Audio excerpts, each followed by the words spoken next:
this point in the morning, I have made my way back around the Schorhütze Weg and have rejoined the E10. I've hiked through the small settlement of Pudemen, and I am now on a bike path making my way westward. The campsite where I spent the night, the Naturcampingplatz Pritzwald, was really lovely. It was right on the coast, so I was maybe 50 paces from the beach. Right after I ate my dinner, I went out and sat on the sand for a little while and just watched the sky and the waves. But as I've been doing throughout the hike, as soon as it got dark, I went to bed, and then shortly before the sun came up in the morning, I was up again and making breakfast and getting packed. I didn't head out too early. I've been taking it pretty easy for most of this hike.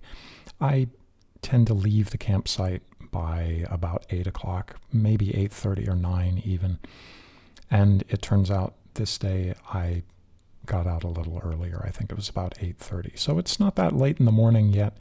It's still quite cool. But as you'll probably notice if you catch my shadow in the video, you'll see I'm wearing a hat. I got sunburned the last couple days. Nothing really bad, but I thought I'd be a little more cautious with the sun today. So I'm covering my head.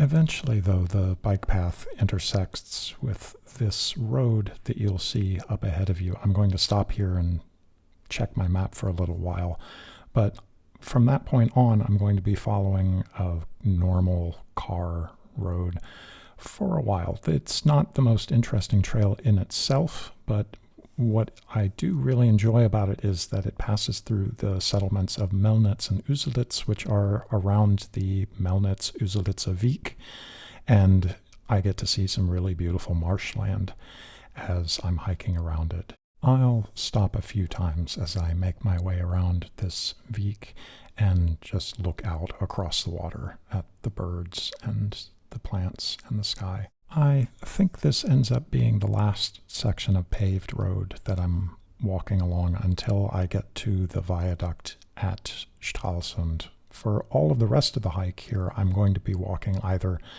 on farm roads or dirt paths that are passing through fields, or at a couple points going right along the water right before I reach the viaduct to Stralsund. I think this fits in with the idea that this section of the trail was not originally conceived necessarily as a hiking trail in the way that a scenic trail through the mountains might be. It was, as far as I can tell, originally intended as a pilgrimage path. The idea there, of course, is that you're not going to be hiking every day for the entire day, carrying everything you need on your back and sleeping in a tent and cooking out of food that you carry. You're going to be stopping at hostels or hotels or pensions, or I suppose in historical times at monasteries along the way. This section of the trail is the Birgitteweg, that's the St. Brigitta path. It picks up on the island of Jasmund. I meet up with it at Litzo. I think I mentioned that when I was leaving the Störtebeker camp, and it follows along until the official trail stops somewhere around Bergen auf Rügen. I believe it's planned that that trail will continue all the way to Stralsund. It's just not officially marked right now. But I think that kind of fits with the idea that these trails were originally meant to be used by people who were traveling from hostel to hostel, from some sort of overnight accommodation where they could get food and a place to sleep. And so it's not exactly the same use case as what I'm doing here. And that's a large part of why so much of my hike has been built around having to make adjustments and to adapt to the way the trail has been laid out. I think that follows with the general design of a lot of the e-paths. They were not freshly created specifically for the purpose of long-distance backpacking or trekking like what I'm doing, but were rather adapted from walking paths that had already existed and in some cases had been used for centuries. In the more modern usage, these trails, a lot of them are intended to be used as bike paths. You've probably noticed over the course of this week I get passed by a lot of cyclists. Rügen is a very popular holiday destination for bicycle tourism. There are holiday homes you can rent all over the island, and then you just show up with your bike and you can spend a week riding around the island. It's very pretty and convenient. But again, it's not exactly the same kind of travel that I'm doing. I think that's actually a good thing. I like the idea that the trails are intended to be used by multiple different kinds of transport.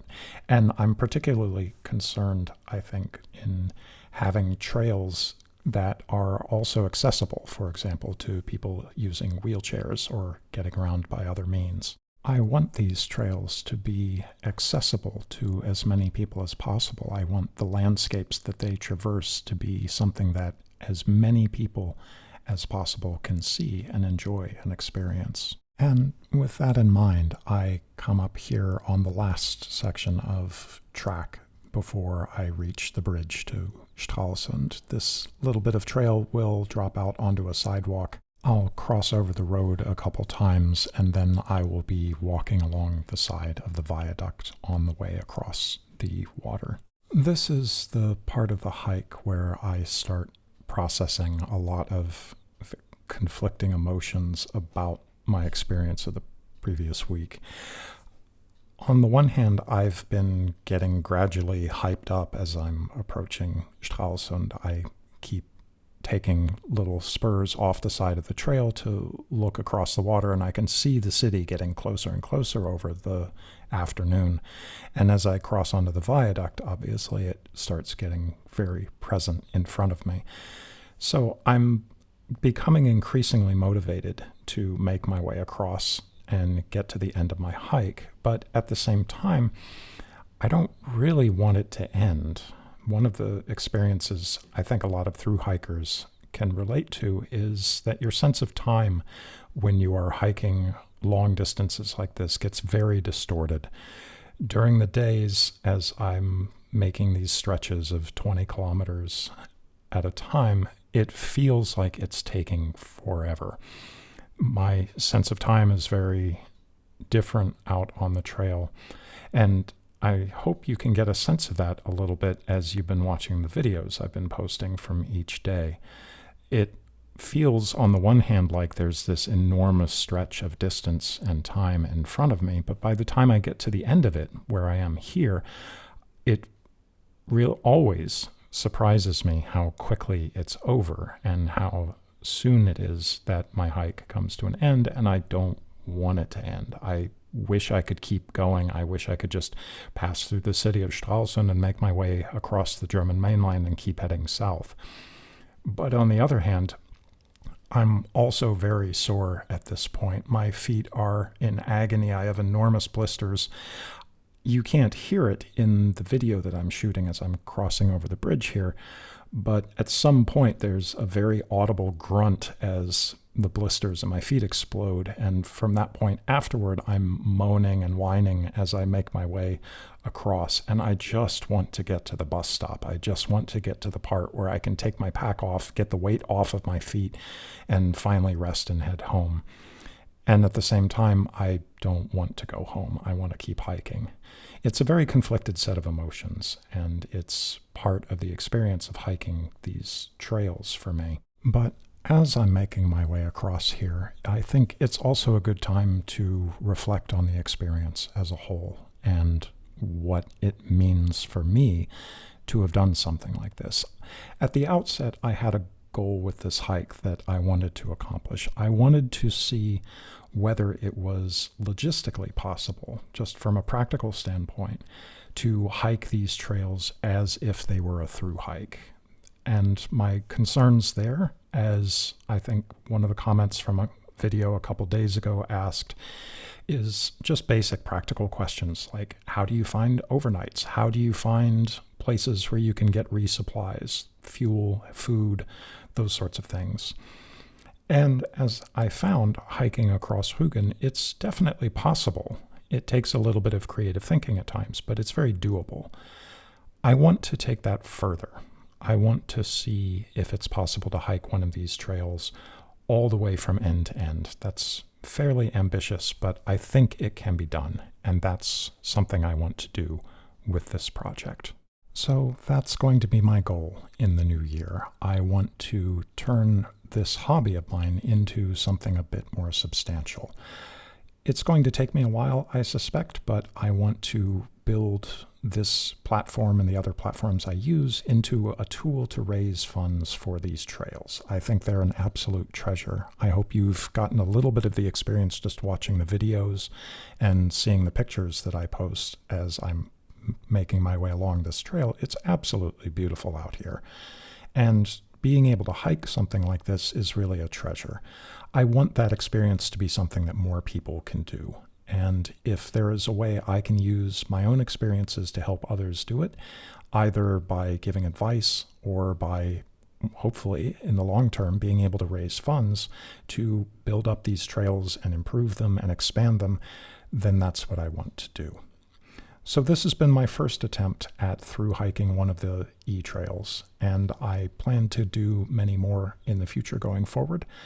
I hope you will continue to follow me, and I hope you will share this project with others who might also be like-minded hikers who want to see something like this happen in Europe.